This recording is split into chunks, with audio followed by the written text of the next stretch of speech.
తెలంగాణ రాష్ట్ర వ్యవసాయ market yard హమాలీ దడ్వై చాటా గుమస్తా స్వీపర్ వర్కర్లకు సంబంధించినటువంటి రాష్ట్ర మహాసభల్ని ఈ నెల 27వ తేదీ నాడు నిజామాబాద్ నగరంలోని శ్రద్ధానంద్ గంజ్లో గల ఉమామహేశ్వర ఫంక్షన్ హాల్లో నిర్వహిస్తూ ఉన్నాం.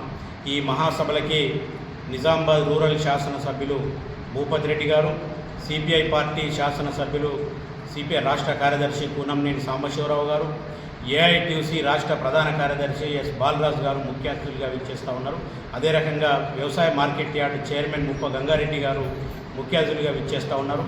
ఈ మహాసభల్లో రాష్ట్ర వ్యాప్తంగా వ్యవసాయ మార్కెట్ యార్డులో కార్మికులు ఎదుర్కొంటున్నటువంటి సమస్యలు, అదే రకంగా రైతు ధాన్యం మార్కెట్ యార్డుకు తీసుకురాకపోవడానికి గల కారణాలు, ప్రభుత్వం అవలంబిస్తున్నటువంటి విధానాలు, వీటన్నిటి మీద సుదీర్ఘమైనటువంటి చర్చ చేసి రాబోయే కాలంలో రైతు నేరుగా తను పండించినటువంటి ధాన్యాన్ని వ్యవసాయ మార్కెట్ యార్డుకు తీసుకొచ్చేటటువంటి పద్ధతుల్లో ఏ రకమైనటువంటి కార్యాచరణ రూపొందించుకోవడంతో పాటు మార్కెట్ యార్డులో పనిచేస్తున్నటువంటి వేలాది మంది కార్మికుల ఉపాధికి సంబంధించి, ఉద్యోగాల పని భద్రతకు సంబంధించి, లైసెన్సుల రెన్యువల్కు సంబంధించి, అదే రకంగా వాళ్ళ జీవనోపాధికి సంబంధించినటువంటి సమస్యల మీద చర్చ చేసేటటువంటి అవకాశం ఉంటుంది. కాబట్టి కార్మికులు, అదే రకంగా అధికారులు, అదే రకంగా నాయకత్వం ఈ రెండవ మహాసభలో పాల్గొని మహాసభను జయప్రదం చేయాల్సిందిగా ఈ సందర్భంగా విజ్ఞప్తి చేస్తాము.